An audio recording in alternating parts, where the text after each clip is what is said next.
శ్రీపాదరాజం శరణం ప్రపద్యే. శ్రీపాద శ్రీవల్లభ చరితామృతము అధ్యాయము 45. శ్రీ హనుమంతుల వారిని భూమి మీద అవతరించమని ఆదేశించుట. కాశీయందు శ్రీపాదుల నివాసము. శ్రీ భాస్కర పండితుల ఇంట మాకు మధ్యాహ్న భోజనమైన తదుపరి వారు ఇటులా చెప్పనారంభించిరి. నాయనలారా, శ్రీపాదుల వారి లీలలు అతర్క్యములు. వారు కాశీనగరములో ఎందరెందరో మహాపురుషులను ఆశీర్వదించిరి. వారికి కావలసిన యోగశక్తులను సిద్ధులను ప్రసాదించిరి. వారు ఋషిసంగములతో ఇట్లనిరి: నేను నృసింహ సరస్వతి అను నామమున మరొక అవతారమును ధరించెదను. నేను పీఠికాపురంన అదృశ్యుడనై సరాసరి కాశీవచ్చుటకు ప్రబల కారణము కలదు. ఇది మహాపుణ్యక్షేత్రము, సిద్ధసంగములకు నెలవు. నేను ప్రతిరోజు గంగలో స్నానం చేయుటకు యోగమార్గమున వచ్చెదను. నేను నృసింహ సరస్వతి అవతారమున ఇచ్చటనే సన్యాస దీక్షను స్వీకరించెదను. రాబో శతాబ్దములో క్రియాయోగమును గృహస్థ జనులకు కూడా బోధించు నిమిత్తము శ్యామాచరణుడనే వాడిని ఇక్కడ జన్మించమని ఆదేశించుచున్నాను. రాబోవు యుగమునకు బ్రహ్మకాదగిన హనుమంతుని శ్యామాచరణుని వద్దకు పంపి వానికి హనుమంతునిచే క్రియాయోగ దీక్ష నిప్పించెదను. ఇది సత్యము. హనుమంతునకు సీతారామ లక్ష్మణ భరత శత్రుఘ్నులుగా దర్శనమిచ్చుట. అంతట వారు ఋషిసంగములు యోగమార్గమున తమను అనుసరించుచుండగా బద్రికావనమునకు చేరిరి. అచ్చటగల నరనారాయణ గుహలో అనేక మందికి క్రియాయోగ దీక్షనిచ్చిరి. అచ్చట నుండి 12 క్రోసుల దూరమున ఉన్న ఊర్వశీకుండమునకు వచ్చిరి. ఋషిగంగలో కూడా స్నానం చేసిరి. 5000 సంవత్సరముల నుండి తపోదీక్షలోనున్న సర్వేశ్వరానందుడనేడి మహాయోగిని ఆశీర్వదించిరి. అచ్చట నుండి నేపాళ దేశమునకు పోయిరి. అచ్చట ఒక పర్వతముపై రామనామ ధ్యానమునందున్న హనుమంతుల వారికి సీతారామ లక్ష్మణ భరత శత్రుఘ్నుల సమేతముగా దర్శనమిచ్చిరి. హనుమతో నిట్లనిరి: నాయనా, అగ్నిబీజమైన రామను దానిని ఎన్ని కోట్లసార్లు జపించితివో లెక్కకే అందుటలేదు. ఎంతటి స్వల్పకాలమునైనను కూడా అంత స్వల్పకాలములో కూడా రామ్ బీజంను ఉచ్చరించుచుంటివి. నీ లెక్క వ్రాయుటకు చిత్రగుప్తుల వారు తెల్లముఖము వేయుచున్నారు. మహా అనంతమైన మహాశూన్య కాలమును కూడా కోట్లాను కోట్ల రామనామము చేయుచున్నావు. అందువలన నీవు కాలాతీతుడవైనావు, కాలాత్మకుడవైనావు. నీ వయస్సు ఎన్ని లక్షల సంవత్సరములని వ్రాయుటకు చిత్రగుప్తునకు తోచుటలేదు. ఈ కలియుగమున ఒక పర్యాయము నీవు అవతారము ధరింపవలెను. ఇంద్రియ ప్రవృత్తులను శాంతింపజేయు సమర్థుడొకటచే నీవు సాయినామమున విఖ్యాతుడవయ్యదవుగాక. రామ్ బీజమహిమ. అంతటా హనుమ ఇట్లనెను: ప్రభు, రామ్ బీజము అగ్నిబీజమే. నాకు అగ్నిసిద్ధి అయిన మాటయూ వాస్తవమే. నేను అగ్నియోజమున పరిపూర్ణుడనైతి ననునదియును వాస్తవమే. దేహబుద్ధి చేత నేను మీ దాసుడను, జీవబుద్ధి చేత నేను మీ అంశమును, ఆత్మబుద్ధి చేత మీరే నేనై ఉన్నాను. నేను ఏ రూపమున అవతరింపవలెనో తెలియజేయవలసినది. శ్రీపాదుల వారు మందహాసంతో నిట్లనిరి: నీవు శివాంశ సంబుడవైనను రామభక్తుడవైతివి. బలి. అరబ్బీ భాషలో అల్ అనగా శక్తి, అహ్ అనగా శాక్త, శక్తిని ధరించినవాడు. అందుచేత అల్లా అనగా శివశక్తుల సంయుక్త స్వరూపమని అర్థము. ఇంతకాలము జానకీ వల్లభ రూపంన నన్ను ఆరాధించిన నీవు మ్లేచ్ఛజనులకు అంగీకార యోగ్యమైన శివశక్తి స్వరూపమైన అల్లా నామమును స్మరించుచు నన్ను శివశక్తిగా ఆరాధించుము. అంతటా సాయి ఇట్లనెను: ప్రభు, నాకు భరద్వాజ మహర్షి త్రేతాయుగంన సావిత్రకాటక చేయనము పీఠికాపురమున చేసినన్నది తెలియను. ఆనాడిచిన వరం వలన మీరు భరద్వాజ మహర్షి గోత్రమున జన్మించిన విషయంను తెలియను. నేను మీ నుండి ఎట్టి పరిస్థితులలోనూ విడిపోయి ఉండదలుచుకోలేదు. మీ గోత్రమే నా గోత్రము కావలెను. నేను మీ బిడ్డను కాదా? శ్రీపాదులు హనుమల సంవాదము. అంతటా శ్రీపాదులు: నాయనా హనుమ, నీవు ధరించు దేహము భారద్వాజ గోత్రమునందే కలుగునుగాక అనిరి. హనుమ మరలా ఇట్లనెను: అల్లా మాలిక్ అనగా అల్లాయే యజమాని అని అర్థము. శ్రీపాదుల వారు హనుమను కౌగిలించుకొనిరి. హనుమ, నీవు దేహబుద్ధిని వీడుము. నీవు నా అంశవు. ప్రభు, నేను మీ అంశనని అంగీకరించుచున్నాను. అయితే అంశావతారములు ఈ భూమి మీద తమ పని ముగించుకున్న తరువాత మూలతత్వంలో కలిసిపోవును. అప్పుడు అంశావతారములకు విలువయే లేకుండా పోవును. అందువలన నేను ధరించడి అంశావతారము మూలతత్వముతో నిరంతరము కలిసియుండియు ఆదిమూలమైన మీ తత్వంలోనికి శక్తి సంపద అంతయును ధరించి ఉండవలెను. అంతటా శ్రీపాదులిట్లనిరి: నాయనా హనుమ, నీవు కడుంగడు బుద్ధిమంతుడవు. ఏ శక్తి ప్రాభవములు నాయందు గలవో అవన్నీయూ నీయందు కూడా నిలకొనియుండుగాక. నేను నరసింహ సరస్వతి రూపమున శ్రీశైలం నందలి కదలీవనంలో గుప్తముగా 300 సంవత్సరములు యోగ సమాధిలో నుండెదను. అంతటా ప్రజ్ఞాపురమున స్వామి సమర్థుడనడి పేరుతో విఖ్యాతుడనయ్యదను. నేను శరీరం వదిలేటి సమయము ఆసన్నమైనప్పుడు సాయి రూపమున నీలోనికి అవతరించదను. సుస్పష్టముగా నా అవతారము నీలో ఉన్నతిని ప్రకటించదను. నీవు నా యొక్క సర్వసమర్థ సద్గురు అవతారముగా విఖ్యాతి నొందెదవు. ప్రభు, దేహబుద్ధితో మీ సేవకుడను గావున అల్లా మాలిక్ అని సంచరించెదను. జీవాత్మ బుద్ధితో మీ అంశయై గురుస్వరూపంన ప్రవర్తిల్లెదను. కాని శ్రీచరణులు దత్తప్రభువులు గదా, మీకును నాకును అంతరముండుట భావ్యమా? నేనే మీరుగా మీరే నేనుగా మారిన ఎడల గదా అద్వైతము సిద్ధించును. అందువలన మీరు నాకు దత్త సాయుధ్యమును ప్రసాదింపుడు. శ్రీపాద శ్రీవల్లభుడు కాలపురుషుని తమ వద్దకు హాజరు కావలసినదని శాసించిరి. కాలపురుషుడు చేతులు కట్టుకుని నిలబడియుండెను. అంతటా శ్రీమహాప్రభువులు, కాలపురుష, ఈ హనుమ కాలపురుషుడవైన నిన్ను అధిగమించి కాలాతీతుడైనాడు. ఇతనికి నా సాయుధ్యమును ప్రసాదించదలిచితిని. ఇతనికి నాదశబ్దము కూడా ఇచ్చుచున్నాను. ఇంతటి నుండి ఇతడు సాయినాథుడని పిలువబడుగాక. నేడు దత్తజయంతిగా నేను నిర్ణయించుచున్నాను. హనుమలో చైతన్యము తదనుగుణంగా మార్చి దత్తస్వరూపము చేయవలసినది అని ఆజ్ఞాపించిరి. ఋషి సంగములన్నీయు ఆశ్చర్యముతో ప్రభువంక చూచుచుండిరి. ఇంతలో హనుమ యొక్క శరీరమందలి జీవాణువులన్నీయును వికటమునందినవి. అందుండి అనసూయామాత ఆవిర్భవించినది. ఆమె శ్రీపాదుల వారిని చూచి, నాయన కృష్ణకన్నయ్య, ఎంతటి టక్కరి బిడ్డవురా నీవు దత్తా!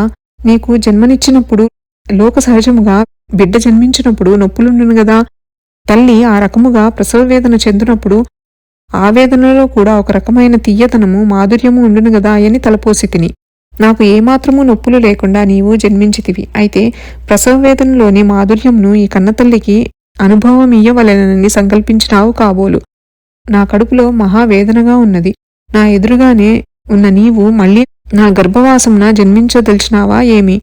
ఏమి ఈ వైష్ణవ మాయా అని పలికినది. అంతట శ్రీపాదులు, అమ్మా, కుమారులెవరైనను తల్లిదండ్రుల ధర్మబద్ధమైన కోరికలను తీర్చవలెను.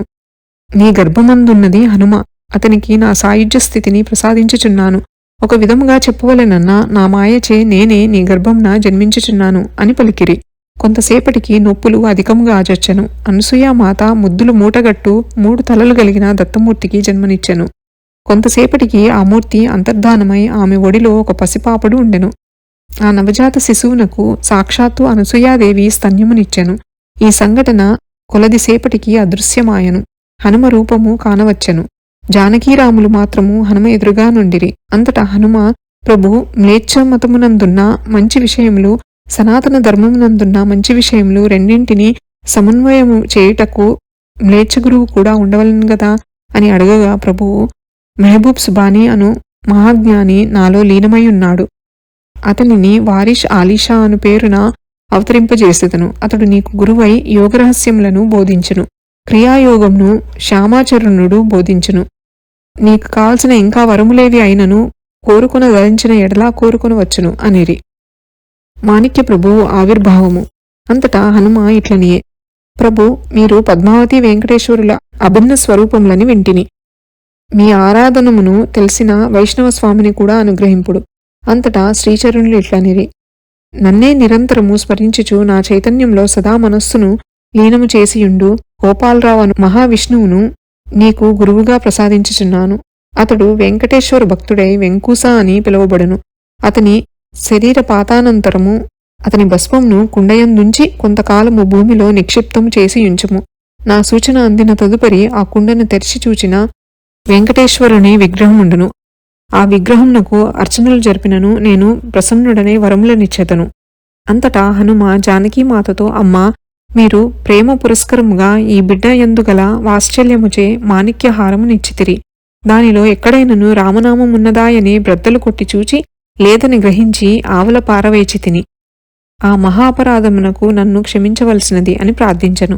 అంతటా శ్రీచరణులు ఇట్లనిరి, దైవ సాన్నిధ్యమున కారణం లేని కార్యము జరగనేరదు. ఆ మాణిక్యహారమును నేను భద్రము చేసి ఉంచితిని. ఆ హారము దత్తస్వరూపమే, సందేహమేలా. నాలో నుండెడి ఆత్మజ్యోతి చేత ఆ హారమునకు ప్రాణము కల్పించబడినది. ఆ మాణిక్యహారమే గురుస్వరూపమై విరాజిల్లునుగాక. ఆ గురుస్వరూపము మాణిక్య ప్రభు అని పిలువబడునుగాక. నాయన్లారా, శ్రీవల్లభులు బదరీయందు నారాయణ స్వరూపులే. నరుడను ఆ మహర్షి భూలోకమున తిరిగి అవతరించునని చెప్పిరి. ఏ నామరూపములతో అవతరించునో శ్రీచరణులకు మాత్రమే ఎరుక. శ్రీపాదుల వారు ద్రోణగిరి పర్వతమునందు శంబలగిరి గ్రామమునందు ఉండుట. ఒక పర్యాయము పీఠికాపురంన శ్రీపాదుల వారి మేనమామ అయిన వెంకావదానులు గారు పిల్లలకు వేదము చెప్పుచుండిరి. ఆ స్థలమునకు దాపుననే ఒక కొబ్బరి చెట్టు ఉండెను. ఆ వేదమును చెప్పు దివ్య స్థలమునకు ఒక వానరము అరుదెంచి వేదధ్వనిని ఆకర్షించుచుండెను. ఆ వానరము చెట్ల మీదనున్న కాయలను గాని తక్కిన ఏ వస్తువులను గాని పాడు చేయక శ్రద్ధగా వేదధ్వనినే వినుచుండెను. శ్రీపాదుల వారు తన మేనమామను, మామయ్య, భగవంతునికి అవతారముండునట్లు కొబ్బరి చెట్టుకు కూడా అవతారములుండునా అని అడిగిరి. దానికి వారి మేనమామ, కన్నయ్య, ఇదేమి ప్రశ్నరా, ప్రశ్నించుటకైనను అర్థముండవలెను గదా అని అనిరి.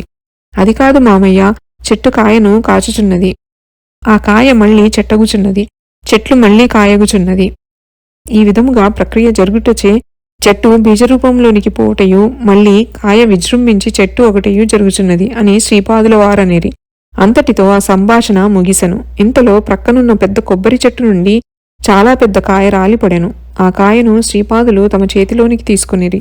ఆ వానరం వంక చూచి, నిన్ను వట్టి చేతులతో పంపించుటకు నాకు మనస్సు వచ్చుటలేదు. నా చేతుల మీదుగా నీకు ప్రసాదముగా ఇచ్చుచున్నాను. నా చేతుల మీదుగా ఇంకొక కాయను ఇమ్మని నీవు అడగరాదు. నీకు సమ్మతి అయిన ఎడల తీసుకుని వచ్చును అనిరి. ఆ వానరము సమ్మతి సూచనగా తల ఊపెను. శ్రీపాదుల వారు తమ చేతుల మీదుగా ఆ కాయను ఆ వానరమునకిచ్చి దాని ఒళ్ళు అంతయు ప్రేమతో నిమిరిరి. అది ఎంతయో ఆనందముతో వెళ్ళిపోయినది. అసలు ఆ వానరము ఎవరో, ఆ కాయను ఎందుకు ఇచ్చినారో, ఇంకొక కాయను ఇయ్యనని ఎందుకు చెప్పిరో, అప్రయత్నముగా ఆ కాయ ఎందులకు నేలరాలినదో ఎవరికెరుక.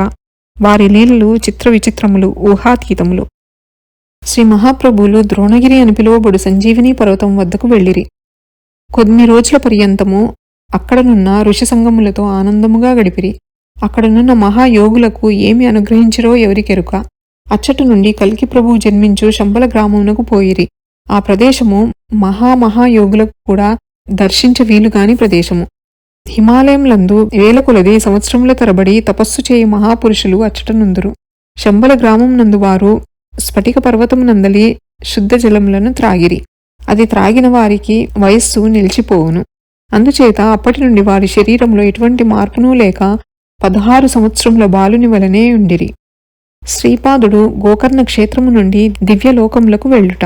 ఆ తదుపరి వారు అనేక దివ్యస్థలములందు సంచరించుచు భక్తులను మహర్షులను అనుగ్రహించుచు గోకర్ణ క్షేత్రమును చేరిరి. గోకర్ణ క్షేత్రమున శ్రీపాదుల వారు 3 సంవత్సరములుండిరి. అది మహాపుణ్యక్షేత్రము. అచట వారనేక దివ్యలీలలను చూపిరి. అవి లెక్కకు మిక్కుటముగా నుండును. వారు క్షణక్షణ లీలా వినోది. అచ్చట నుండి వారు శ్రీశైలమునకు చేరిరి.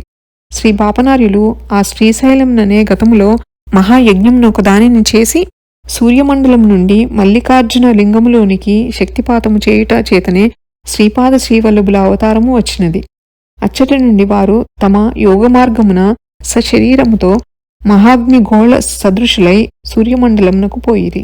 అచ్చట నుండి ధ్రువ నక్షత్రములోనికి, అచ్చట నుండి సప్తర్షి మండలంలోనికి, అచ్చట నుండి ఆర్ద్రా నక్షత్రమునకు పోయి తిరిగి శ్రీశైలమునకు 4 నెలల తర్వాత వచ్చిరి. ఆర్ద్రా నక్షత్రం నుండి ఆ నక్షత్రంలోనికి మహర్షుల కోరిక మేరకు దివ్య జ్ఞాన యోగమునొకదానిని, అత్యంత నూతన యోగమునొకదానిని ప్రబోధించుటకు శ్రీశైలంలోని సిద్ధపురుషులను సమావేశపరిచి బోధ చేసిరి. ఆ సిద్ధపురుషులను తిరిగి ఆర్ద్రా నక్షత్రంలోనికి పంపిరి. వారి కార్యక్రమము దురవగాహము. వారు అనేక కోటి బ్రహ్మాండములకు ఏకైక ప్రభువు. కొంతకాలమునకు వారు కురుంగడ్డాను దివ్యస్థలమును చేరిరి. శ్రీపాద శ్రీవల్లభులకు జయము జయము. శ్రీపాద శ్రీవల్లభ చరితామృతము అధ్యాయము 45 సంపూర్ణము. శ్రీపాదరాజం శరణం ప్రపద్యే.